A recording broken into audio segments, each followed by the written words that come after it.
Let me share my screen.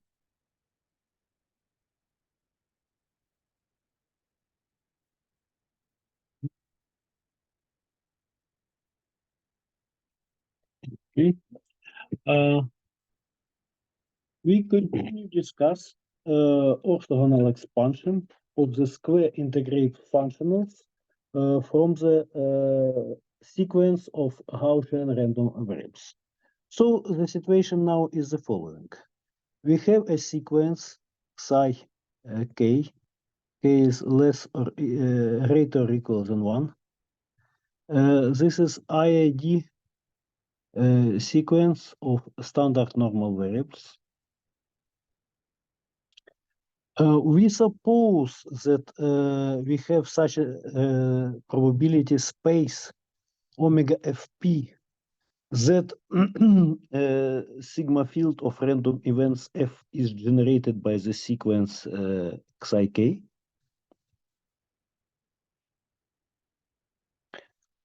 And we consider eta, which is square integrable random variable.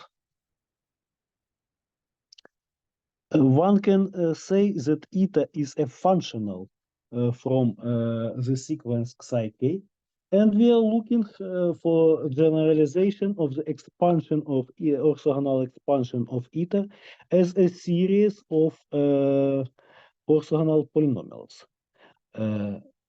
We did yesterday the following. We already know if eta is a function from psi1 psi d, then it can be uniquely expanded in the orthogonal series for example, Cn psi psi, where psi with arrow is a vector psi1 psi d. Cn acting from Rd multiplied to Rd and time to R is symmetric.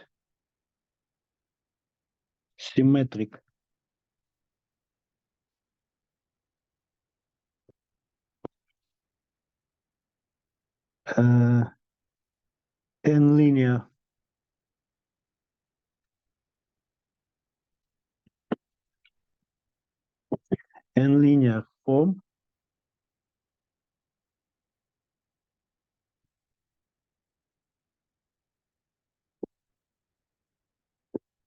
on Rd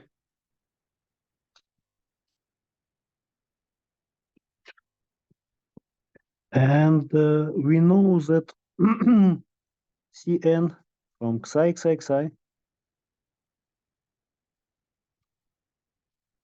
now is defined like sum from k1 kn equal 1 to d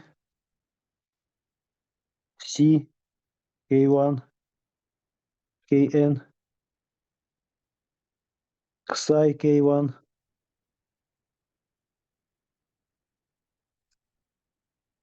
psi kn and we defined this product psi kn as a product h e1 psi1 h en ed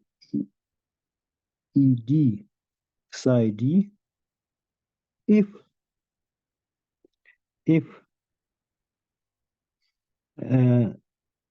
psi k1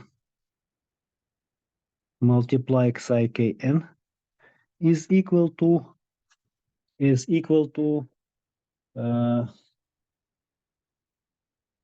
psi1 in e1 power psi d in ed power. So this weak product is obtained from the usual product as a substitution of power by the Hermite polynomial of the same degree. It occurs and the coefficients ck1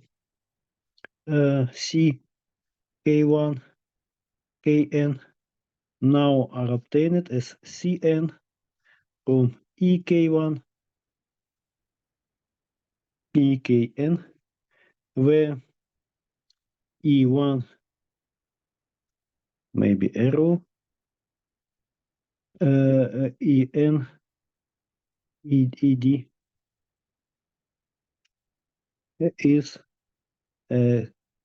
is canonical basis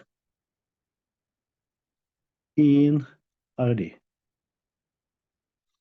Moreover, we know now that the expectation of eta is equal to C0. This is just number. And expectation of eta square is equal to the sum from n equals 0 to infinity n factorial norm Cn square here is n, where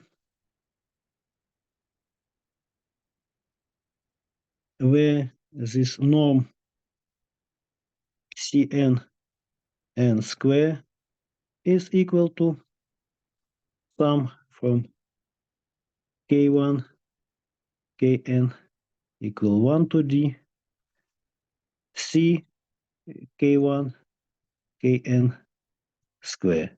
Sometimes it is called Hilbert-Schmidt norm.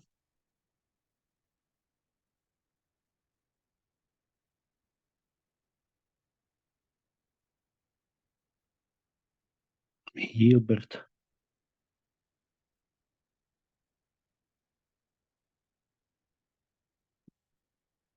The first task for today for us is to expand this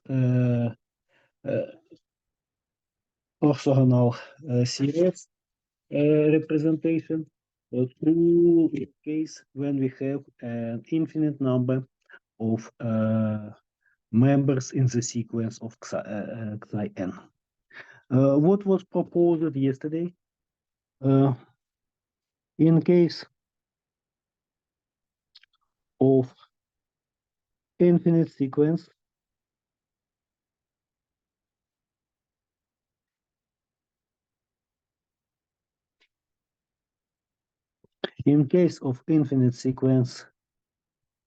psi k is less or equal than 1, less or greater than 1, we proposed to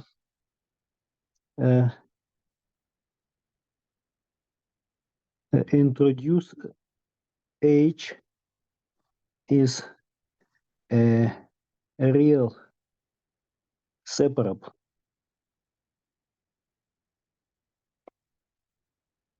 Hilbert space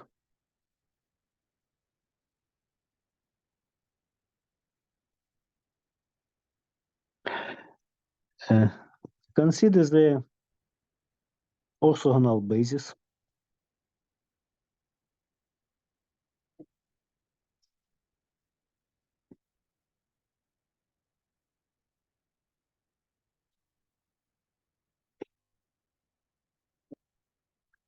and we formally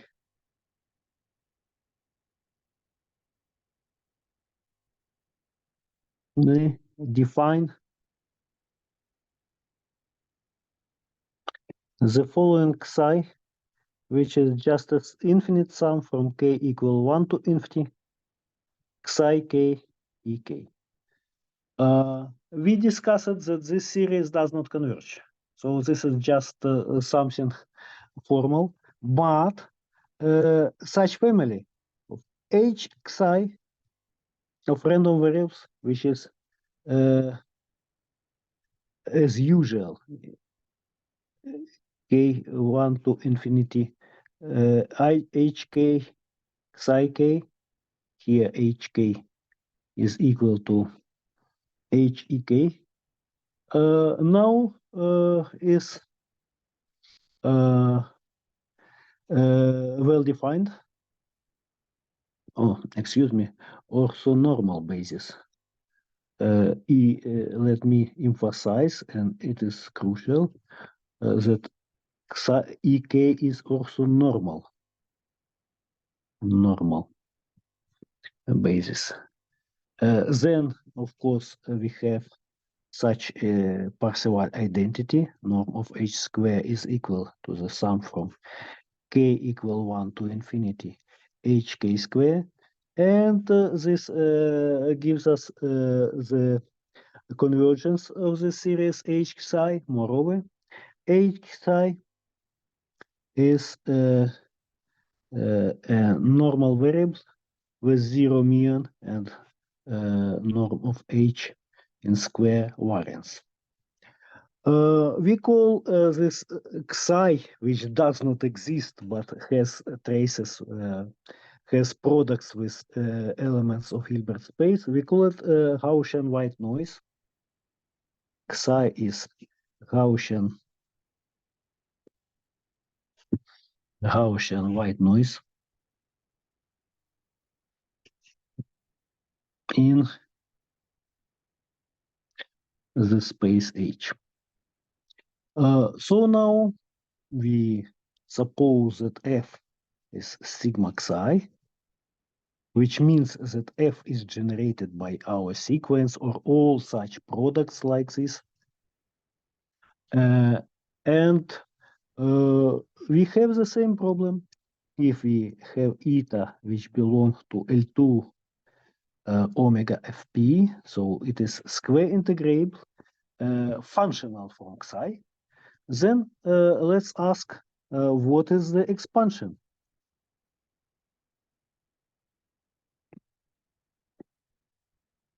of eta. It occurs now that here the canonical statements from probability theory can help us more precisely. Let us use approximation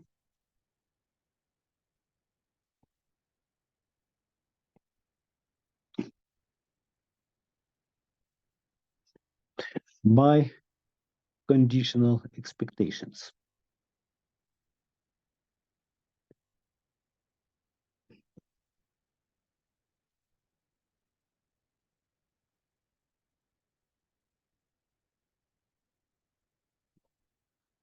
So I will consider a new sigma field Fn, which is generated by the first n coordinates of our noise, psi1, psi-n, maybe m is better. M is greater or equal than 1.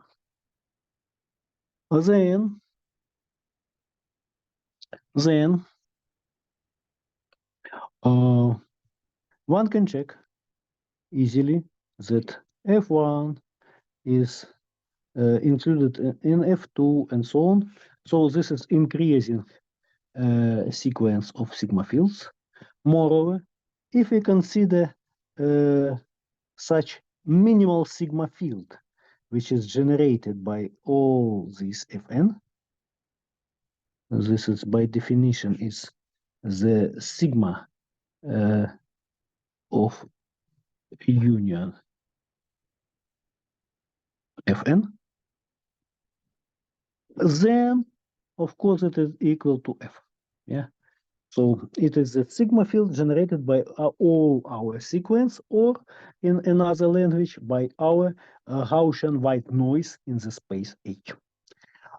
Since then, we have a canonical situation from the probability theory, and there is such a theorem. It is Levy theorem that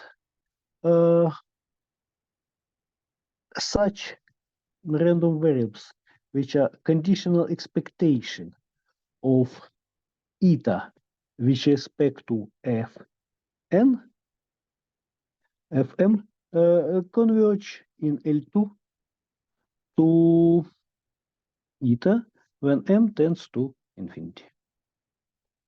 Yeah. So the idea now is following. Now idea how to get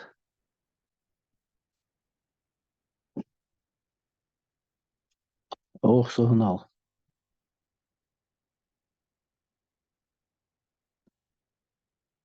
expansion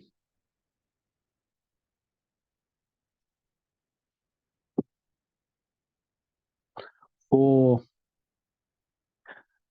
eta is the following.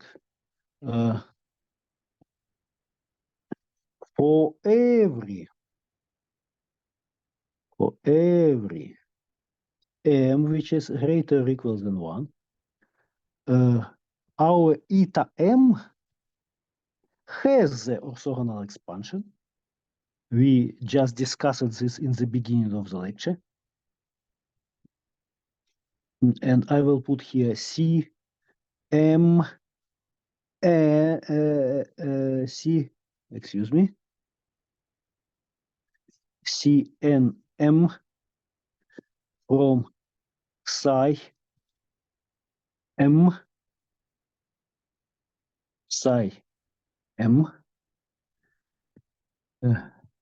where psi M is just vector psi 1 psi M. And now we want to have the limit. So what happened?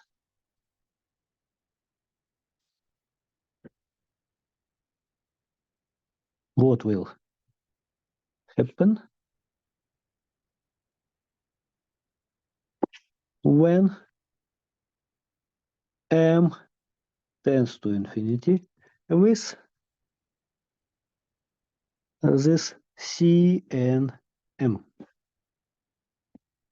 Yeah, if we will be able to have some limits, then maybe these limits are the element of the orthogonal expansion of eta, and we will successfully write the orthogonal series for the initial variable eta. This is our program. Let's make it now. Consider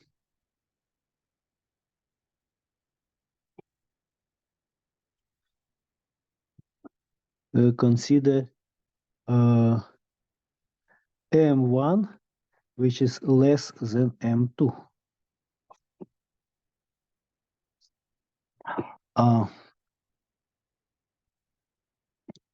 Then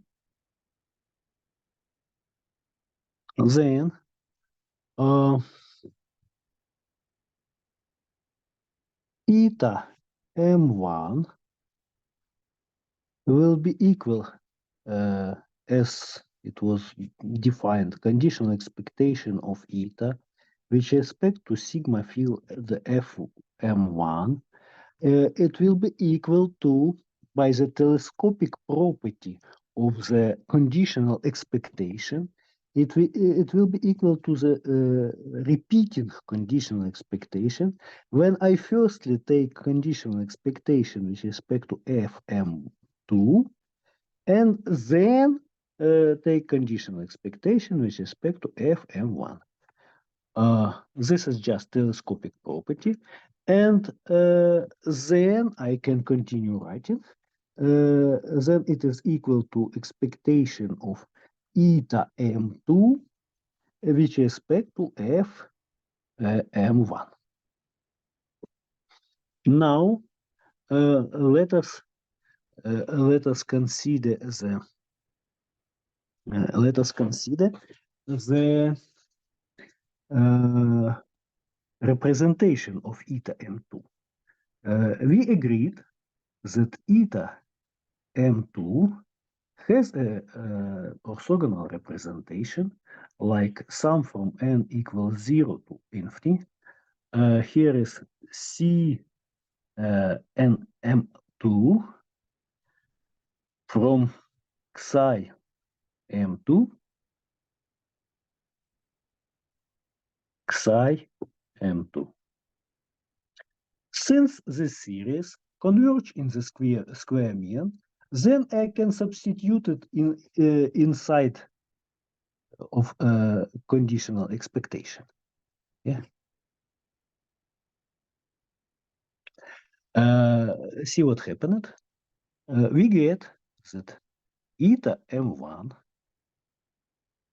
which is conditional expectation of eta m2 with respect to sigma field fm1, will be equal to the sum from n equals 0 to infinity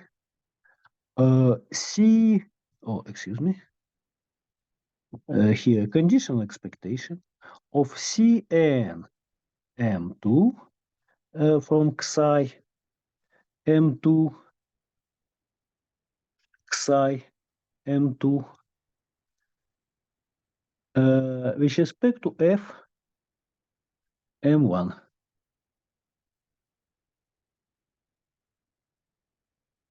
Then what is remaining? Let us calculate this expectation.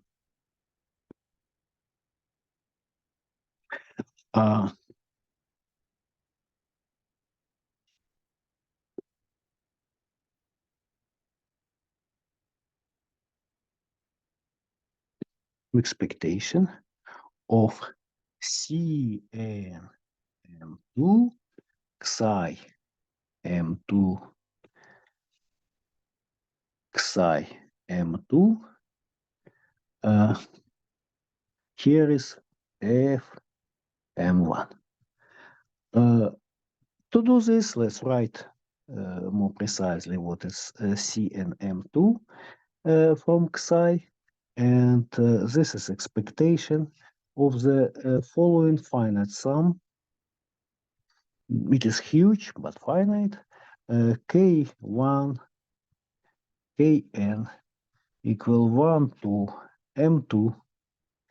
Here is C m2 K1 Kn psi K1 here is psi Kn with respect to f m1. Okay. Now I can interchange the finite sum with the sign of conditional expectation and get the following. We will have the sum outside of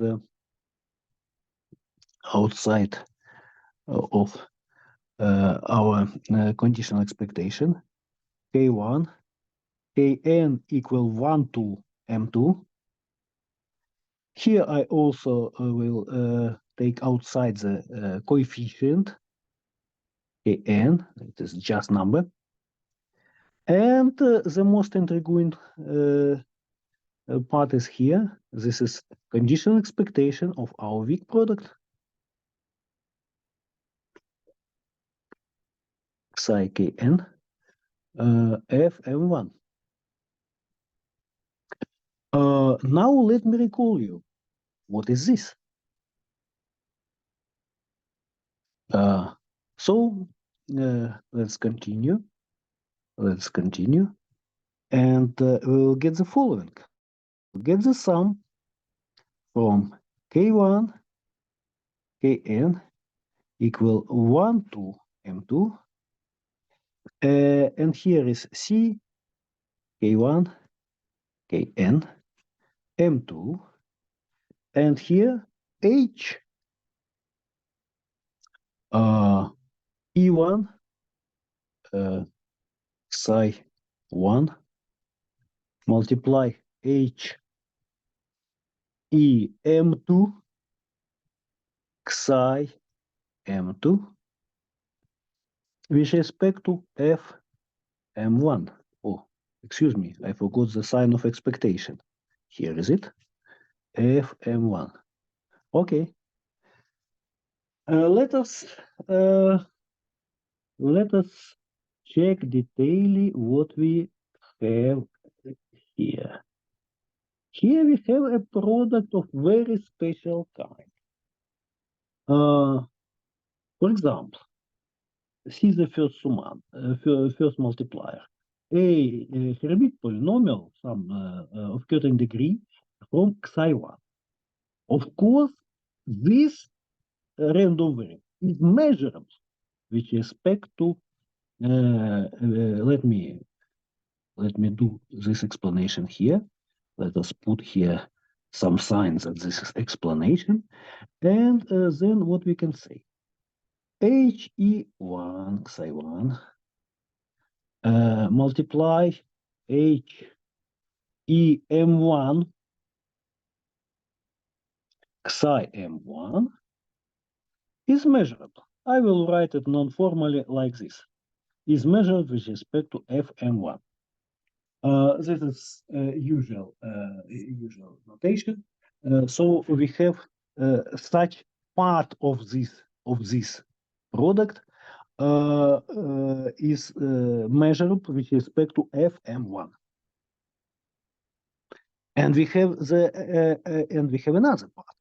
H E M1 plus 1 psi M1 plus 1 multiply on H E M2 psi M2. What about this part and the sigma field F? It is independent, yes, because the initial random, excuse me, here, initial random variables psi k are independent. So we have the following interesting thing.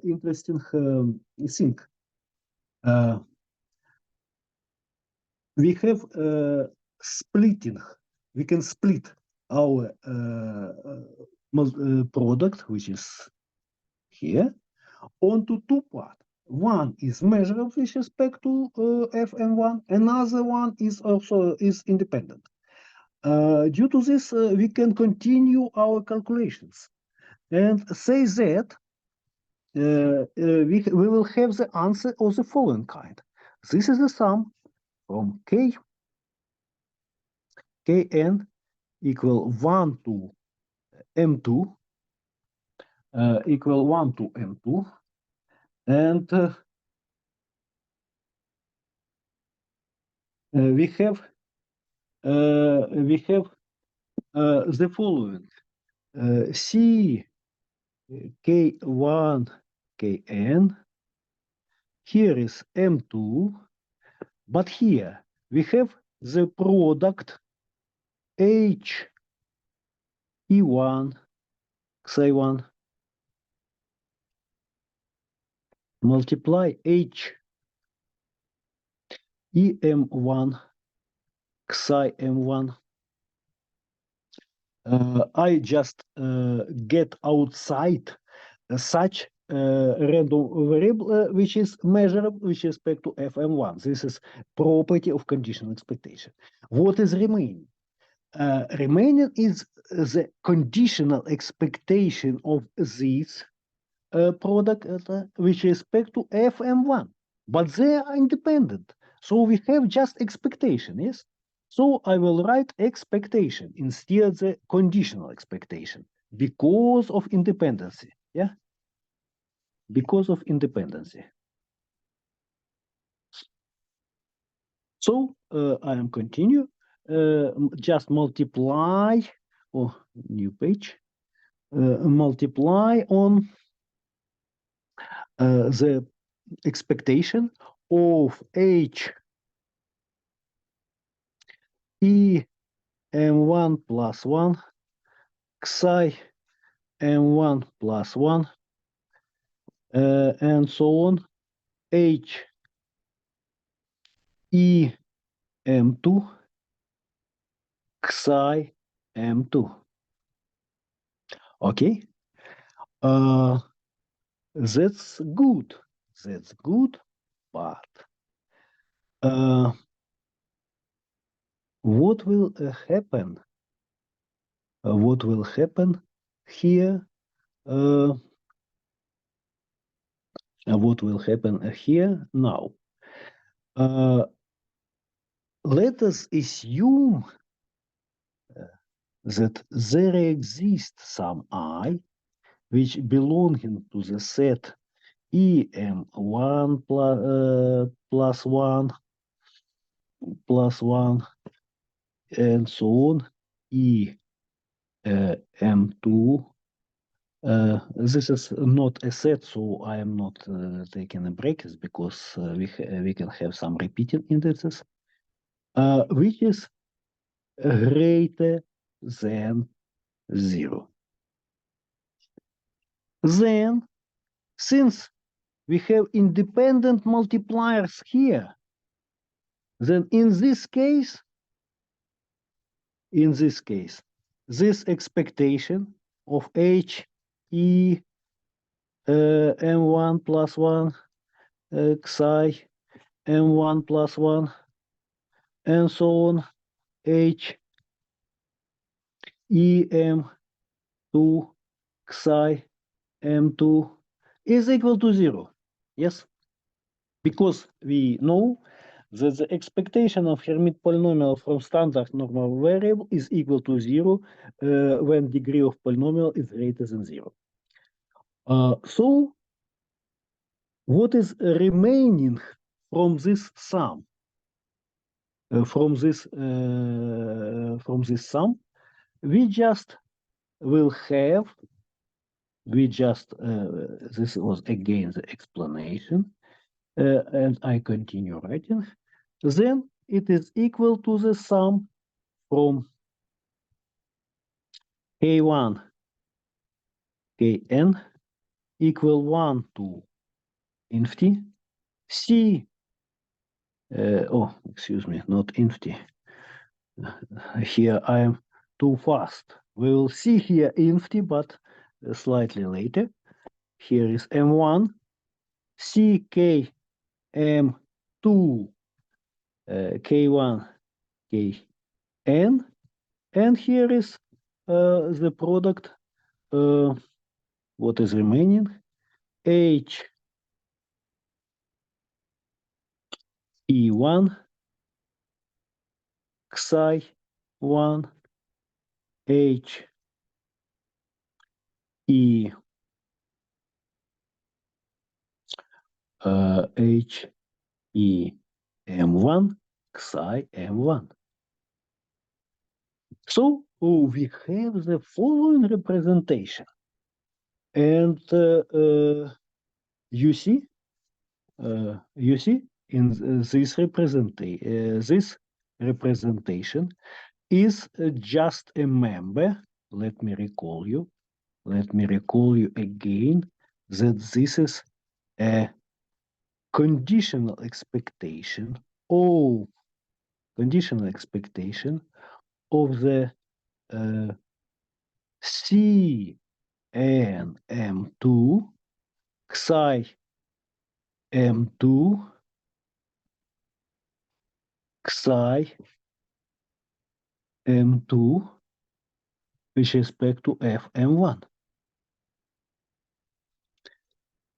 So we see that our random variable eta m1 has two orthogonal expansions. One is, let me recall you, eta m1 has its own orthogonal expansion, n equals 0 to infinity, Cn m1 psi m1 psi m1 f m1. Oh, excuse me, there are no any conditional expectations now. And another one, eta m1 is equal to the sum from n equals 0 to infinity. Here is this sum from k kn equal 1 to m1. Here is cm2 k1 kn h e1 psi1 h em1 psi m1. You see, we have two orthogonal expansions, but we already have seen that this orthogonal expansion with respect to Hermite polynomials is unique, as usual, as Fourier series, for example, for square integrable periodic function. So we have equality between this and this, between this and this.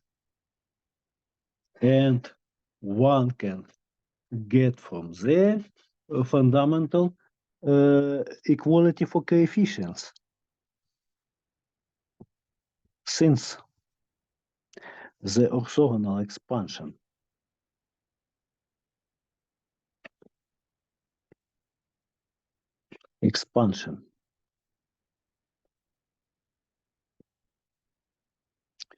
for eta m1 is unique, then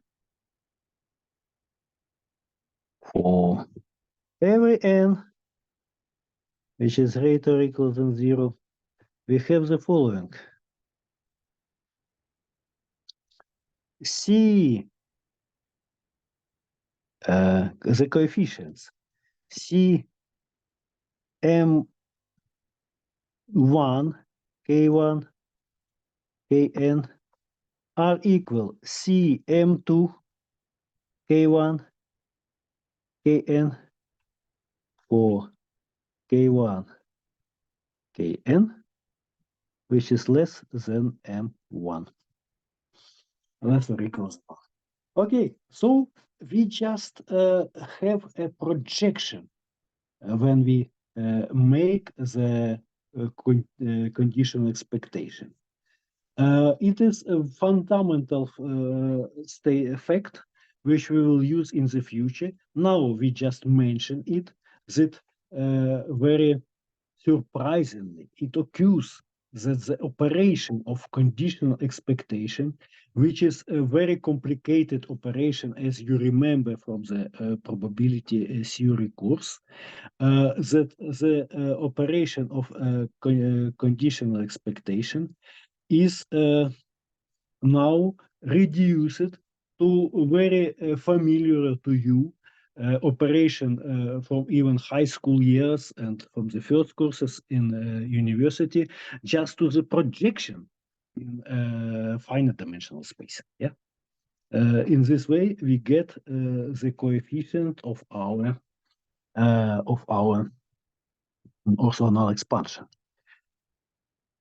From this, one can conclude that for every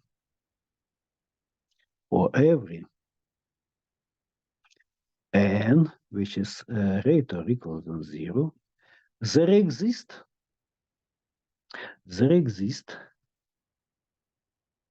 the set of coefficients like C, K1, Kn, where K1, Kn is greater or equal than 1, such that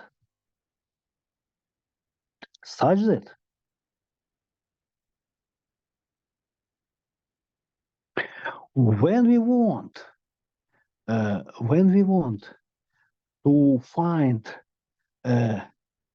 this C M K1 Kn is equal to C K1 Km for K1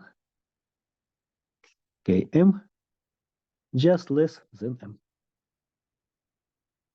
Okay. Oh, excuse me. Here is a mistake. Here is N. Here is N. What is remaining? It is remaining to see the following.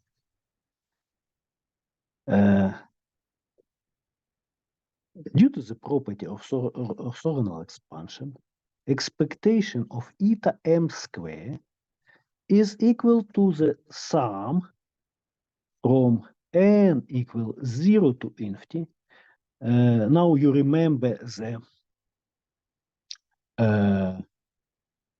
factorial and Hilbert-Schmidt norm. So this is like sum from K1, Kn from 1 to M C K1, Km. There are no indices now Kn, N in square. Since we know that this tend to expectation of eta square, then when m tends to infinity, then it follows that the sum from K1, Kn equal 1 to infinity C K1, Kn square is finite. This is crucial. It means that now one can define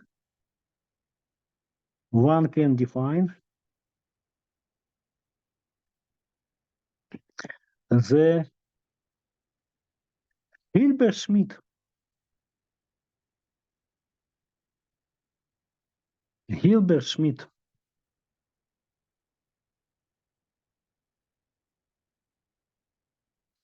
form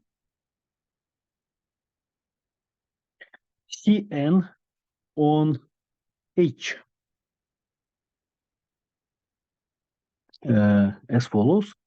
Cn acting on the H1, Hn will be equal to the sum from K1, Kn equal 1 to infinity. Here is C K1, Kn, and here is H1, K1, and so on. Excuse me. Here is the end, Hn, Kn. And this series converge, of course, and define for us symmetric symmetric and linear Hilbert-Schmidt Cn on our initial space. Moreover,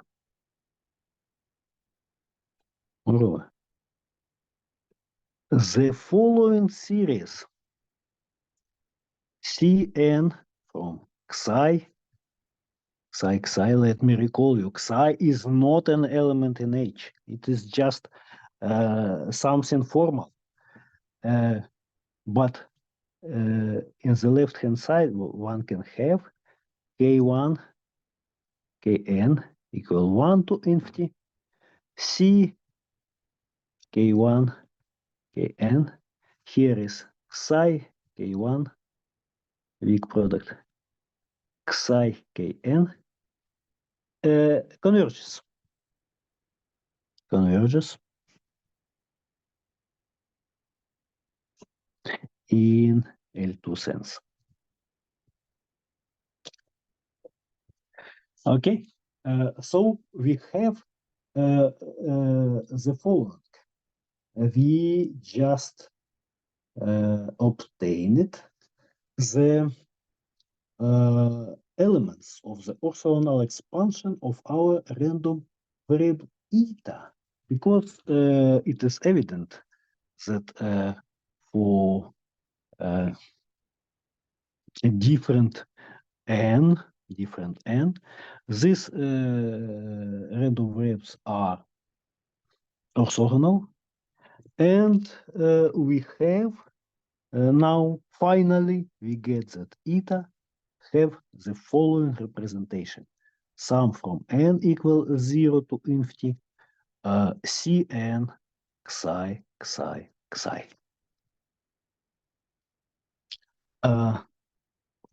This is orthogonal expansion which we desired, and now we understand that the elements of this orthogonal expansion are just Hilbert-Schmidt symmetric Hilbert-Schmidt form from our Gaussian white noise Xi, which are defined as follows. So we finally get the desired orthogonal expansion. Sometimes it is called chaotic expansion. We will see why this name comes from physics, expansion, or Ito-Wiener expansion.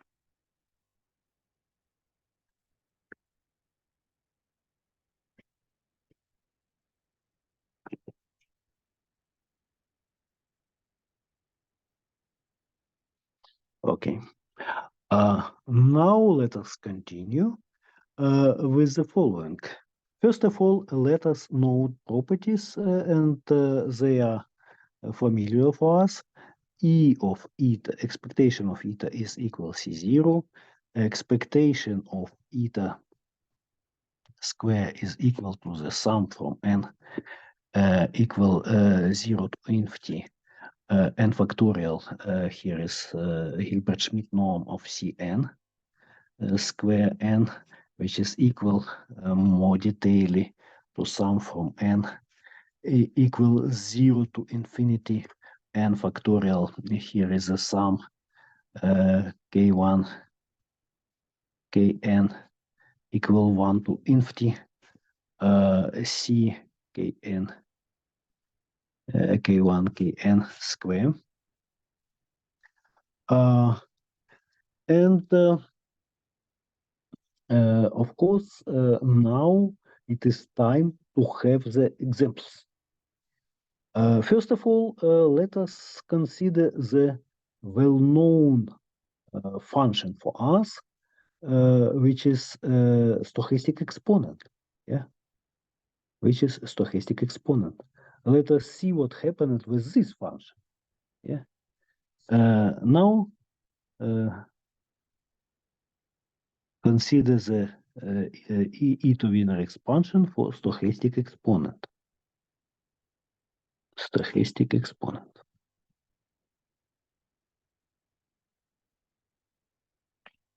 So we have the following function now. E of h, it is equal to exponent. Here we have h xi minus norm of h square over 2. Okay. Let us consider the following. Let us consider the following representation of this exponent.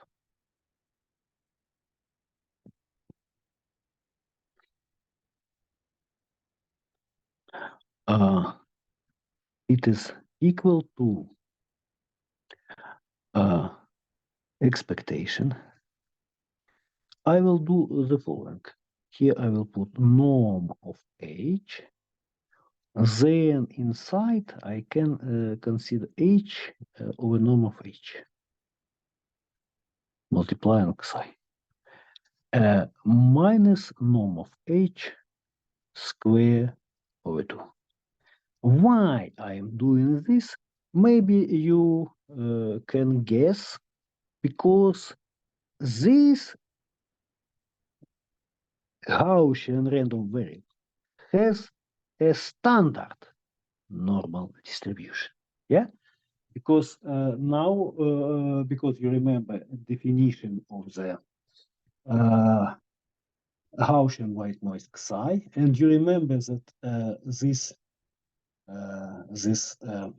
product has a normal distribution with zero mean and variance, which is equal to the norm of this vector. And this vector now has a norm equal to 1.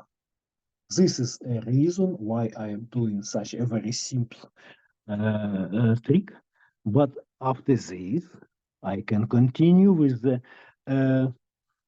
well known for us form of the exponential generating function for the Hermite polynomials. So I obtain here the following. This is the sum from n equals 0 to infinity. Here is norm of h squared. Oh, excuse me. Norm of h in power n divided by n factorial. And here is a Hermite polynomial of order n. And here we have h over norm of h of multiplying psi. Yeah, that's all. Now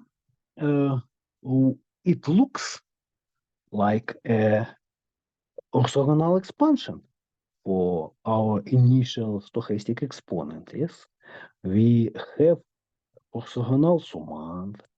The summand with index n has degree n, so and is orthogonal to other summands. But we have to understand how one can rewrite this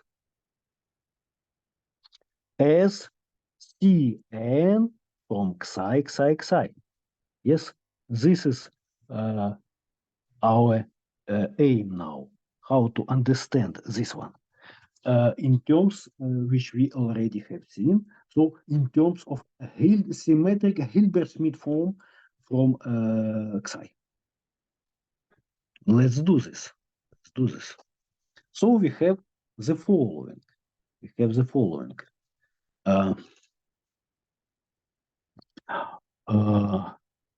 For a moment, let me denote h tilde is this normand vector, yeah, in order to avoid complicated stuff. So how I can represent now h tilde?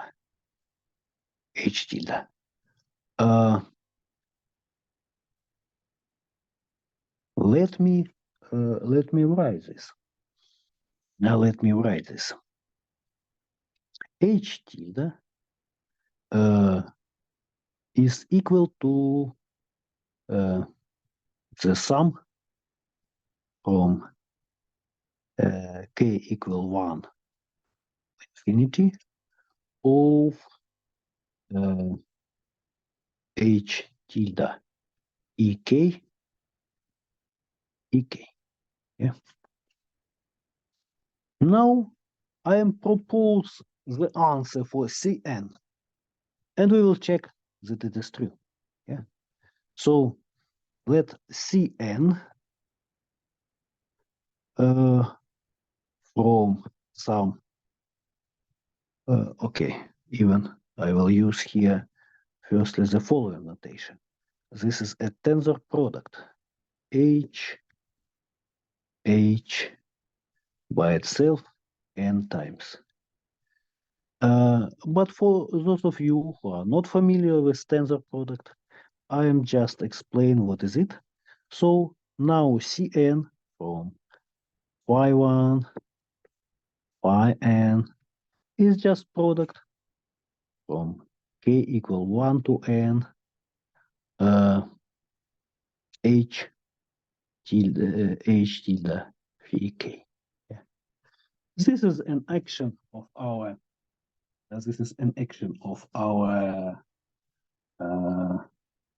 multilinear Hilbert-Schmidt form on the elements of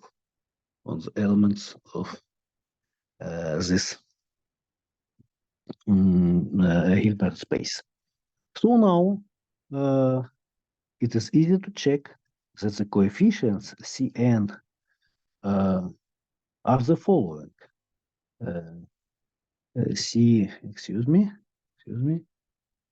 Ck1, Kn are the following. This is h tilde ek1 and so on, h tilde ekn. Yeah. So what is remaining to check? It is remaining to check that if we define now the infinite sum from k1, kn equal 1 to infinity, here is h tilde ek1, h tilde ekn multiply by psi k1 weak product psi kn, then it will be equal to the one Hermite polynomial of degree n from h tilde psi. This is a nice formula, and the proof is very nice. But let me stop now, and we will see on the next lecture how to prove this. By the way, it can be a good exercise for you up to the next lecture. Of course, we will consider the proof next time. For today, that's all. Thank you for attention. Maybe somebody have questions or comments, please.